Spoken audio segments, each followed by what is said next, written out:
Saudações, pessoal. Vamos fazer mais uma parte da série de vídeos aí do como tudo começou, né? As loucuragens que eu fazia antigamente. E vamos dar uma olhada no código desse jogo, né? Do vídeo passado, do Zumbi Town. Só para ver o nível da qualidade, né? Eu imagino que eu não programava muito bem, não tinha muito conhecimento ainda na época, né? Mas vamos ver, eu sinceramente estou curioso, faz 12 anos aí que eu não vejo esse código, então eu não tenho a mínima ideia do que eu vou encontrar ali dentro, né? Então eu já abri o Blitz aqui, deixa eu puxar o código fonte aqui, deixa eu ver se ele abre assim, não abre, então tem que abrir direto por aqui. Tá, meu Deus, tudo emendado, tudo. Enfim, esse aqui, na verdade, tem um propósito, porque que esse jogo foi sem dar espaço, sem dar enter nem nada, né? A competição que eu participei, você tinha que construir um jogo com 250 linhas de código, não podia passar disso. E tinha mais umas regras, se eu não me engano, você não podia colocar muitos caracteres em cada linha, então era limitado, senão você poderia fazer uma linha enorme, né? E também tinha mais algumas restrições lá que você não podia separar os comandos por ponto e vírgula, que não valia, então tinha algumas coisas nesse sentido. Deixa eu ver quantas linhas ele tem aqui no total. Exatamente 250. Então eu comprimi bem ali para caber tudo aí, né?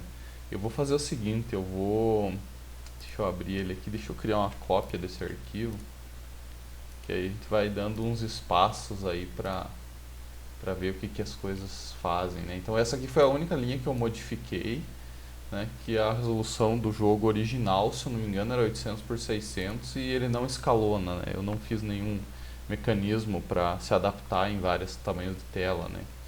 Então é, era por causa disso, né? Eu mudei para Full HD para a gente poder jogar.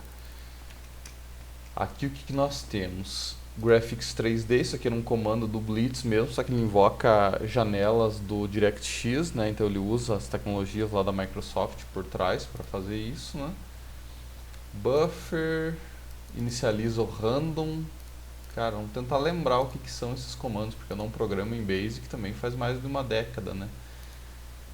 Um texto na metade da tela, então na metade da largura e metade da altura, aguarde carregando. Esses parâmetros eu não lembro o que são. O flip eu lembro, o flip é um comando que quando você desenha alguma coisa na tela, você pode desenhar texto, retângulos, enfim, você dá o flip para ele atualizar, né? Então enquanto você não der o flip ele não atualiza. Definições de colisão aqui, tá, beleza. Essas colisões aqui provavelmente isso aqui tinha que ser constantes, né? Então a gente cria os const lá para ficar mais legível o código, né? Então aqui eu coloquei em comentário player cenário, o cenário é 1, player é 2, câmera é 3 e inimigo é 4. Provavelmente eu deveria ter criado constantes para isso, né? Cenário, player, câmera, enfim. Aí fica essa bagunça aqui, mas a ideia é que o que você atribui aqui são os tipos de colisão. E eu não lembro muito bem, mas no Blitz tinha colisão de mesh, que é a malha inteira, então ele calcula cada polígono. Isso aí provavelmente foi usado para o cenário.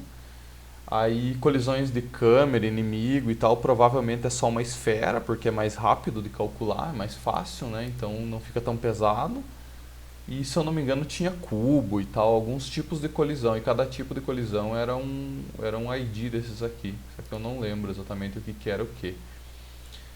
Filtros de textura, olha só que legal. Se fosse uma imagem do tipo PNG, então utilizaria o 4, que provavelmente é a transparência, né? É o mask aqui.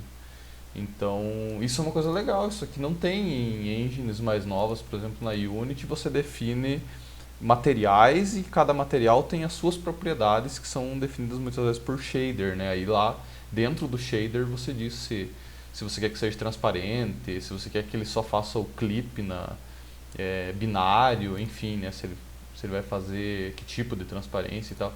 Aqui era por arquivo, então se for um arquivo PNG aplica aquele tipo de máscara, senão não aplica. Cenário, Load Anime Mesh, então carrega uma malha animada, por assim dizer, e eles usavam esse formato proprietário, que é o do próprio Blitz, esse B3D. Isso aqui existiam exporters na época, né? Eu utilizava o Blender, então tinha um pluginzinho do Blender lá que exportava nesse formato. E, assim, sinceramente é um formato muito interessante. Hoje, na Unity, por exemplo, a gente usa o FBX, né, que é um formato mais moderno. Ele carrega um monte de propriedades além do próprio objeto 3D, né.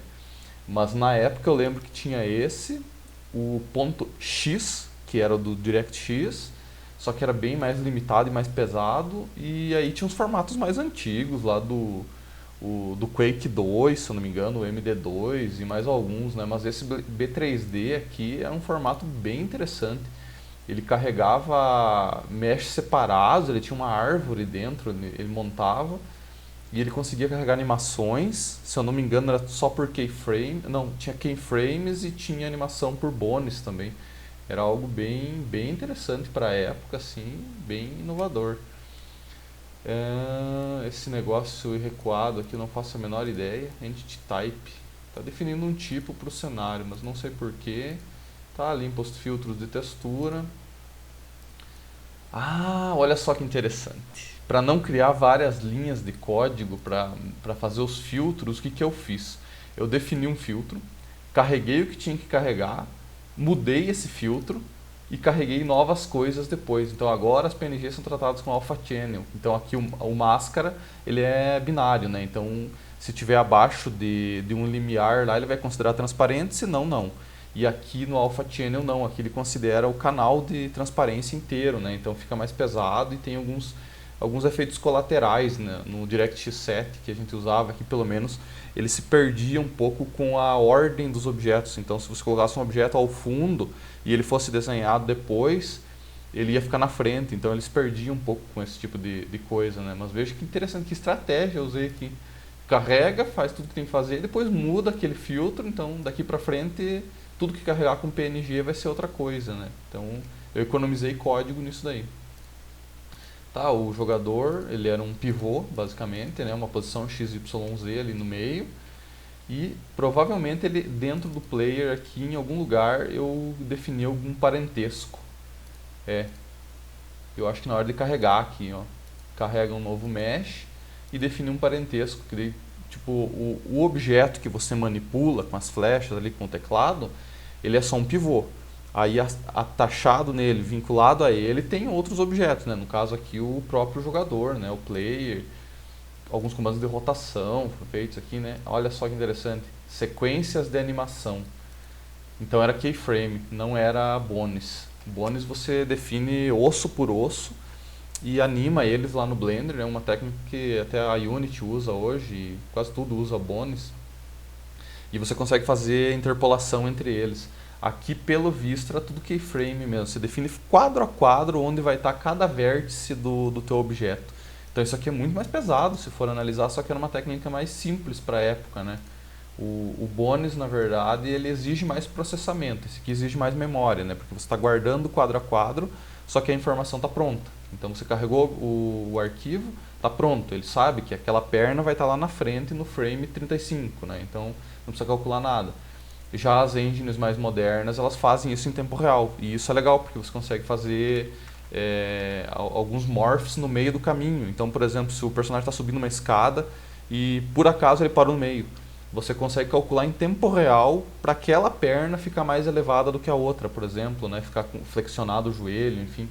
Então, existem algumas técnicas para fazer isso já, porque é tudo feito em tempo real. Aqui não, né? Aqui era tudo feito no software, né? No caso do Blender, e daí ele exportava pronto, né? Então ele é mais pesado em termos de memória, só que ele não usa tanto processamento depois, durante o jogo, né? Sprite, tá? Eu lembro disso. Isso aqui são imagens 2D que você renderiza no mundo 3D, só que elas sempre estão viradas para a câmera, né? Elas nunca ficam de costas, né? Então partículas, fogo e tal, sempre se faz assim, né? Até hoje isso é feito desse jeito, né? Então carrega uma textura animada. Isso aqui é legal, isso aqui dá pra gente ver depois. Ela é uma textura que tem quadros de 64. Deixa eu tentar abrir ela aqui. E ela provavelmente tem vários quadros na mesma imagem, olha aqui. Então ele segmenta, cada 64 pixels ele faz um frame da animação. Então bem interessante como eles trabalhavam. Isso até hoje é assim ainda, na Unity mesmo, você faz desse jeito, só que quando você cria o sprite ele já automaticamente corta, né? Você não precisa especificar o tamanho no código, né? Que mais? A árvore.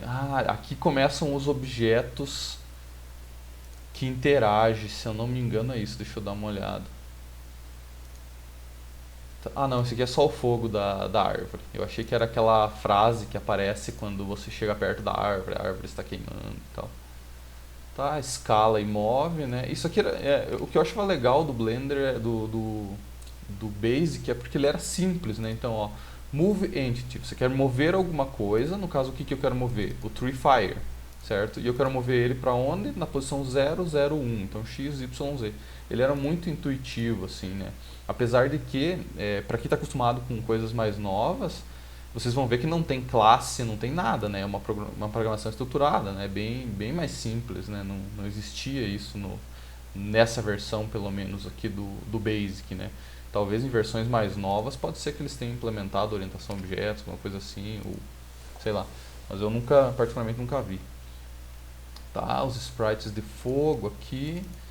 Iluminação, então tinha uma lâmpada, digamos, de raio 2 associada ao Tree Fire. Olha só que legal. Então não precisa nem dar a posição da lâmpada onde ela vai iluminar, porque ela é filha desse objeto, então automaticamente ela vai estar no 000 desse objeto e ele está posicionado em algum lugar. Cor, RGB, né? Então a cor da iluminação. Cria a câmera, também filha do objeto player. Aqui tem alguns parâmetros, né? Fog, que é a neblina, se vai ter neblina ou não. Isso aqui foi usado no jogo para limitar a tua visibilidade, né? Senão você vai enxergar muito longe, não ficaria tão com aquele clima de noite e tal, né? Cor da neblina, o range, né? De onde até onde, então ele vai da posição 0, que é a câmera, onde você está, tanto faz em que lugar do mundo você esteja, né? Você vai estar na posição, a câmera vai estar na posição 0 em relação à neblina, né? E vai até o 100. A cor de clear screen, tá? Então, toda vez que você cria um frame novo e vai começar uma nova renderização, o computador apaga a tela inteira e começa a desenhar tudo de volta. Ele faz isso 60 vezes por segundo, né? Tá? Uma nova iluminação aqui, que é o fogo do jogador, Light. Isso daqui está associado ao Player Mesh. E reparem que ele está associado em uma posição diferente. Ele sempre vai seguir o jogador, porque ele é filho daquele objeto. Onde o jogador se mexer, ele vai junto. Só que ele está deslocado para a direita e a 1.5 para cima, né? Então, para ele ficar como se fosse na mão do jogador mesmo, né? Então, bem interessante esse tipo de estratégia, hein? Hoje, por exemplo, na Unity, você consegue associar um objeto a um bone específico. Então, eu consigo dizer que esse objeto vai estar filho da mão direita, né? Então, onde a tua mão for, aquele objeto vai junto, né? E isso porque está calculando em tempo real, né? Aqui nós não tínhamos isso.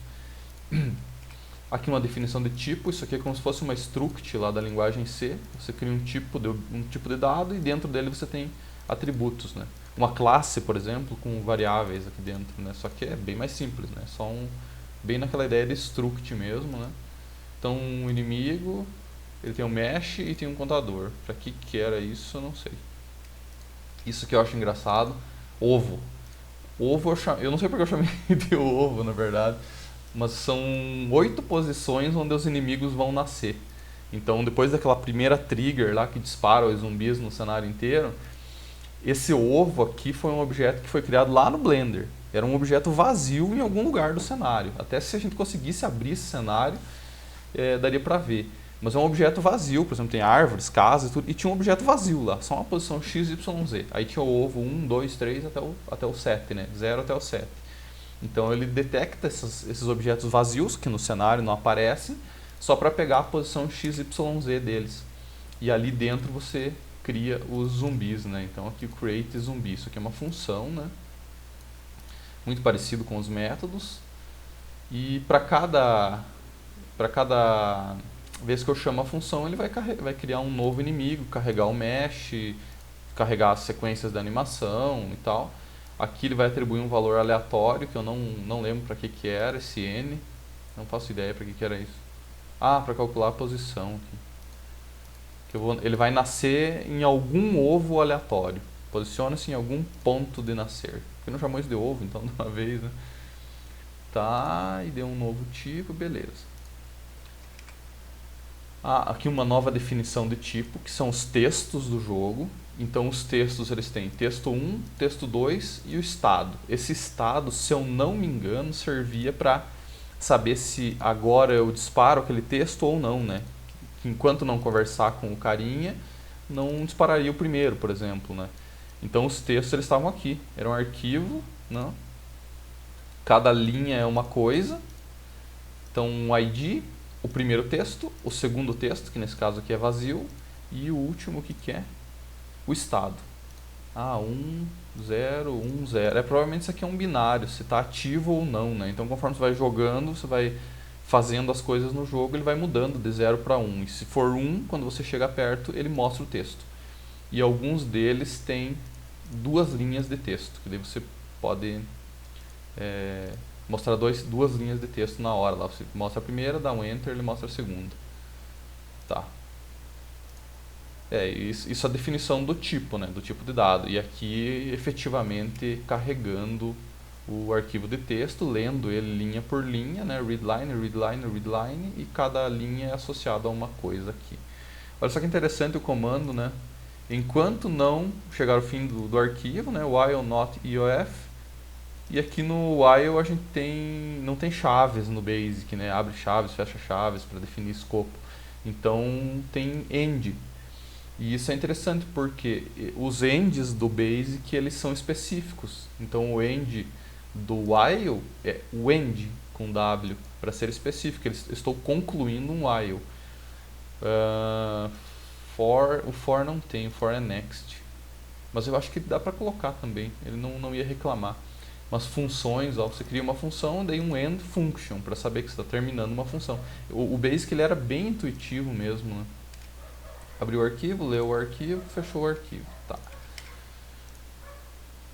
Function change state. Isso aqui provavelmente quando você faz alguma coisa no jogo e aperta enter, ele invocava essa função para aquele objeto específico, aquele texto específico se tornar 0 ou 1, né? State igual a state. Você passa um novo estado e ele vai dizer se aquele texto era 0, vai virar 1, se era 1, vira 0. Provavelmente era isso. Imagens do jogo, tá? Essas imagens estão todas aqui, né? E, nossa, bem ruim a visualização porque eu fiz muito escuro, né? Mas são todas as imagens do jogo. Imagem de créditos, logo, game over, tá? Uma funçãozinha para mostrar as imagens, que você passa a imagem e ele usa faz um clear, limpa a tela, um draw image. Isso aqui é interessante, isso aqui dá para mudar se for fazer uma versão nova dele. Aqui dá para fazer escalonar a imagem na tela inteira, né? Que em Full HD ele mudou, né? Flip, uma funçãozinha para esperar o mouse, então enquanto o cara não der um clique, não volta. Os áudios do jogo, né? Então, load sound e 3D sound. O 3D sound você especifica em que posição do mundo você quer que aquele som seja emitido, né? Então, se o personagem se afastar, ele vai ficando mais baixinho até sumir, né? E o sound normal, que ele toca o tempo todo, né? Assim com o mesmo volume. Então, trovão, carro e tal. Um listener, que está na câmera, obviamente, né? Então quem escuta o áudio é a câmera. Loop sound, para deixar em loop esse som de fogo que fica o tempo todo emitindo. Tá? O som da árvore, que é o 3D. Sons do zumbi carregando.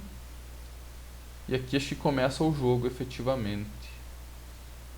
Tá? Tem a vida, 100, se ele já está com a chave, se ele já está com a bateria. Olha só, é tudo no hard coded. Se quisesse fazer mais uma fase para o jogo aqui, mais uma missão, teria que mexer no código, né? Não é que nem em jogos mais elaborados que você tem um editor de fase e você vai lá e só modifica um arquivo e complementa o jogo, né? Aqui não, tá tudo hard-coded mesmo. Tá, encontrou o lugar de nascer o jogador, então player ovo, posicionou ele ali, escondeu o ponteiro do mouse, mostrou a logo e aí começa a brincadeira. Então isso aqui, esse while, enquanto não for pressionado o 1 é o ESC, se eu não me engano é o ESC, ele vai fazer tudo isso e vai ficar repetindo, né? Então ele tem um loop gigantesco aqui, né? E aqui ele trata de algumas coisas, né? Movimentação do jogador, né? Gira o jogador de acordo com o mouse X, né? De acordo com a horizontal do mouse dividido por 10, que eu coloquei um parâmetro fixo para deixar ele mais suave, senão giraria muito rápido. Move o mouse, tá? Ah, isso aqui é importante, olha só como o negócio era primitivo. Se eu mover o mouse para a esquerda, o personagem se move para a esquerda. Só que o ponteiro do mouse foi para a esquerda. Aí chegaria no final da tela, buga, né? Porque não tem mais para onde ir, né? Então, a cada frame, o mouse era movido de volta para o centro da tela. Então, o mouse fica sempre travado no centro da tela. E como eu usei aqui o hide pointer, o mouse não aparece, né? Então, você tem aquela impressão de que você está girando o jogador o tempo todo. Só que você nem sabe que o mouse está ali congeladão no meio da tela, né? Tá, rotação e tal. São vários comandos aqui que são bem intuitivos, assim, do Basic mesmo, né? Se não estiver espantando os zumbis, então você pode se movimentar. Ah, tá, isso aqui é um ifzinho pra... Quando eu clico o mouse para ele dar aquela... afastar os zumbis com o fogo, então eu não posso me mover nesse momento, né? Tem que esperar a animação terminar. Provavelmente eu fiz isso para não ter que ter animações do cara fazendo fogo e andando ao mesmo tempo, que daí complicaria o código aqui, né? Aí que tudo hard-coded, olha só, isso aqui provavelmente tem constantes. Keydown 17, Keydown 31, deve ser left, right, e com certeza no Basic deve de ter constantes para isso. Então eu poderia usar keydown, left, alguma coisa, e o código fica bem mais legível, né? Aí fica só essa numeraiada aí que teria que ir lá na documentação para entender o que é, né? As funçõezinhas para animar, né? Então eu quero animar do frame tal até tal, né? Numa velocidade de 0.65. Beleza, que movimentação, né? Tipo animação de caminhar, tá? Ah, olha só que interessante. O cálculo aqui da velocidade do jogador é tudo feito na mão. Tudo feito na mão. Porque se você estiver andando para cima, você está apertando a flechinha para cima, ele associa uma velocidade, ali, um valor no eixo Z, né, para andar para o fundo, para dentro da tela, né? Se eu andar para a esquerda, com a flecha para a esquerda, ele associa um valor no eixo X para a esquerda. Só que se eu apertar as duas teclas ao mesmo tempo, ele vai andar muito rápido. Porque eu vou estar pegando o valor da esquerda mais o valor da frente, né? Então você tem que... Isso aqui na verdade não está errado do jeito que eu fiz aqui. 75%. É um valor estimado. Mas você teria que usar um círculo e fazer um cálculo com seno e cosseno ali. Seno na X e menos cosseno na Z, se não me engano. Que aí ele calcula exatamente. Tanto faz para que lado você está andando, ele sempre andaria com uma velocidade constante, né? Então aqui provavelmente eu não sabia disso na época. Eu fiz só uns 75%, que eu imaginei que quando aperta as duas teclas, então considera um pouco menos aquela velocidade, né? E aparentemente resolveu, porque eu jogando eu não senti isso daí, nem percebi. Tá. Quando clica o mouse hit 1 e não está espantando, né? Então se não estiver fazendo aquela animação do fogo, aí ele aumenta esse valor. Olha só que interessante. Ele joga o valor para 180, então ele vai ficar 3 segundos, né? 60 vezes 6, 3, 18. Ele vai ficar 60 quadros vezes 3, 180 quadros, animando o personagem, fazendo aquela animação do fogo e tal. Diminui a vida do fogo, ou aumenta, aliás, aqui. Eu tratei ele ao contrário. Fogo igual fogo life mais 45. Aumenta. E, na verdade lá na interface aparece 0, né? Se chegou a 0 você morre. Mas aqui internamente ele está tratando de 0 até 100 provavelmente. E faz a animação aqui, qual sequência de animação, né? E essas sequências vêm lá de cima daqui, cadê? Dos animsec. Então a sequência 0, 1, 2 e 3. Olha só como era complicado você lembrar isso na hora da programação, né? Puxa, agora eu quero fazer animação 3. Isso aqui teria que ter constantes para isso, né? Teria que ser bem mais elaborado. Aqui, ó, quando você faz esse efeito do fogo, ele diminui a opacidade, o fogo vai ficando mais transparente, né? E, se eu não me engano, a iluminação vai baixando também. Em algum lugar aqui. Então faz a animação do fogo, isso aqui só Deus sabe que código é esse. Milissegundos, mod 4. Ah, então ele considera a cada 4 milissegundos faz alguma coisa aqui, né? Ah, ele muda a distância da luz. Olha que troço legal, cara. Então a cada poucos milissegundos ali ele fica alternando o fogo para ele ficar piscandinho, assim, para ele não ficar com aquela luz constante o tempo todo parado. Então ele fica como se tivesse um fogo mesmo, assim, chamas maiores, menores e tal, né? Olha que legal.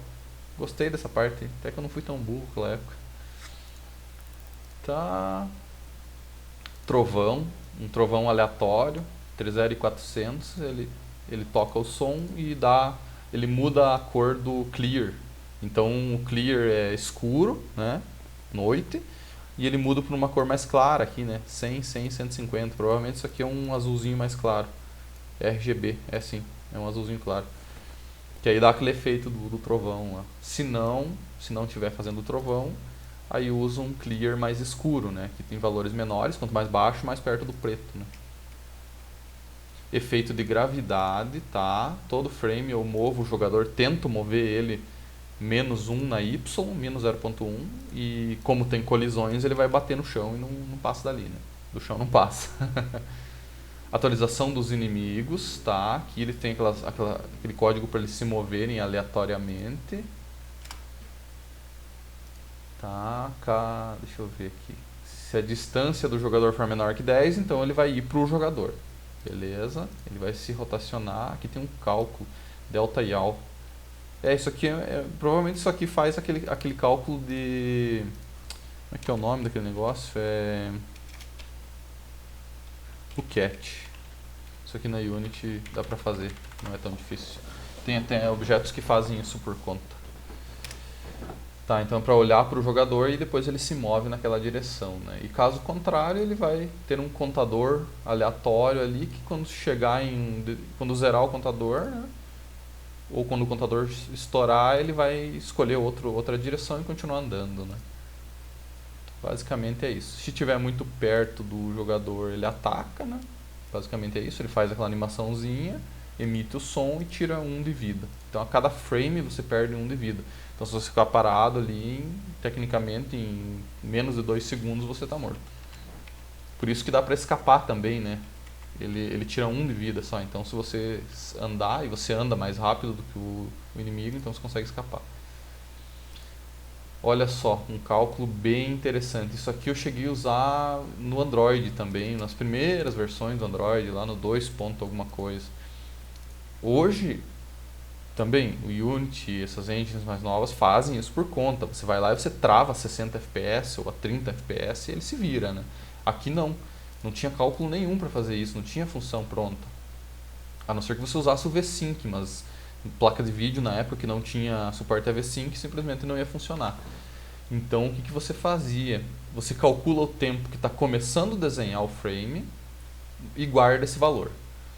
Daí desenha o frame inteiro e lá no final você calcula quanto tempo se passou. Deixa eu ver, é aqui, ó.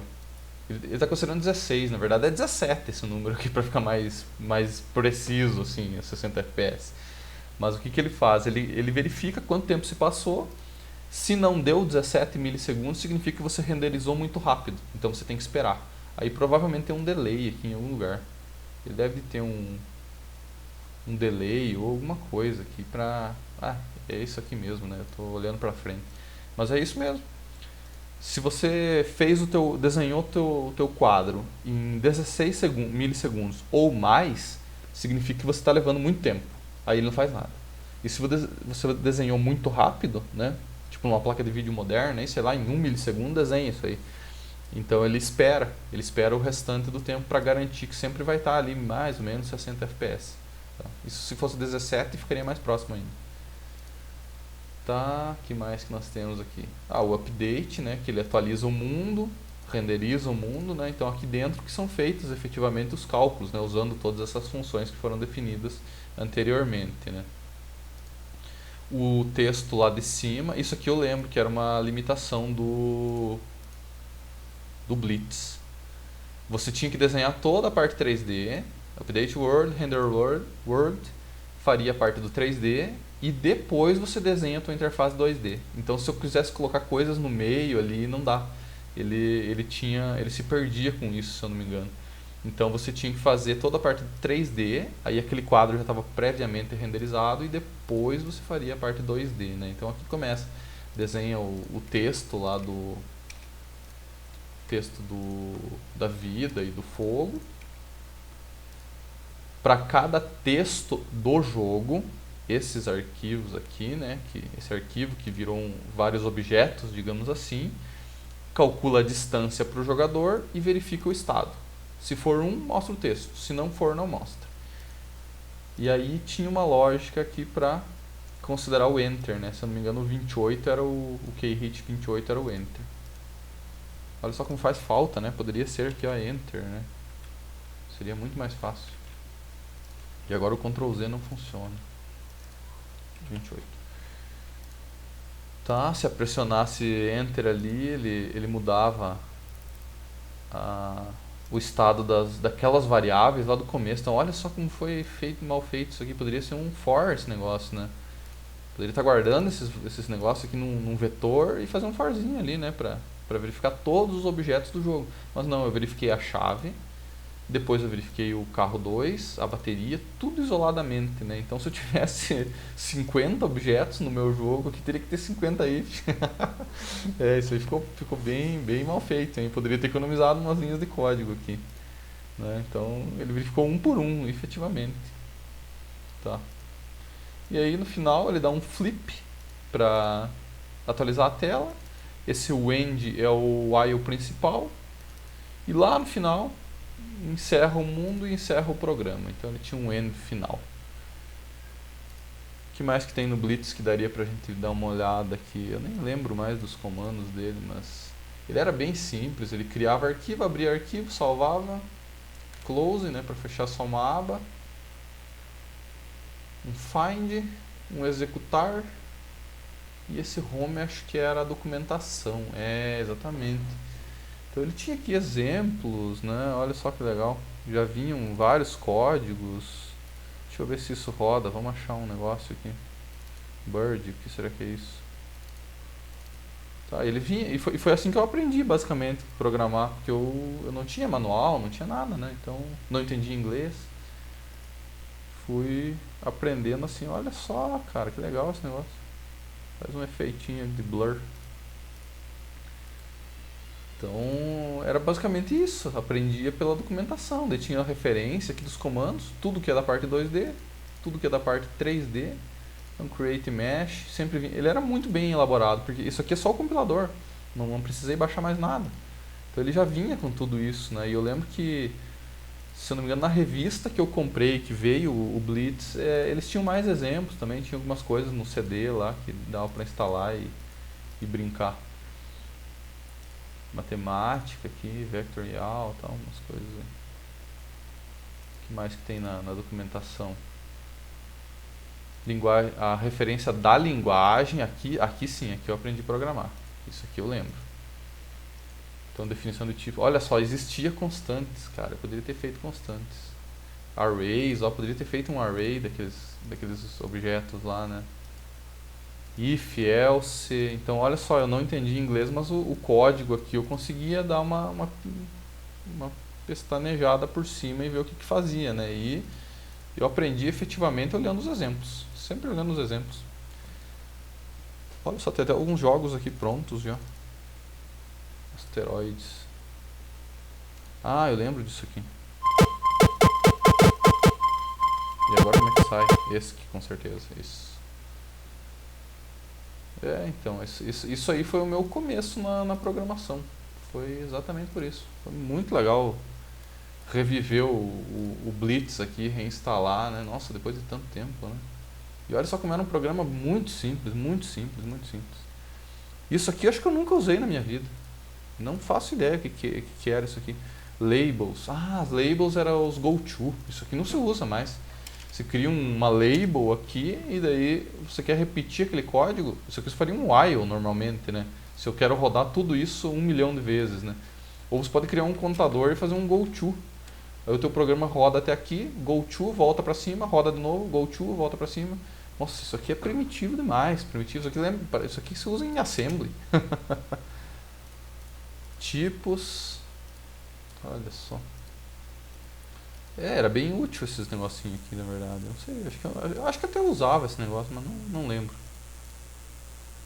Enfim, isso aí, pessoal. Vamos dar uma olhada nos arquivos ali. Então tem as imagens, textura. Isso aqui foi feito no by Andrews Porfírio.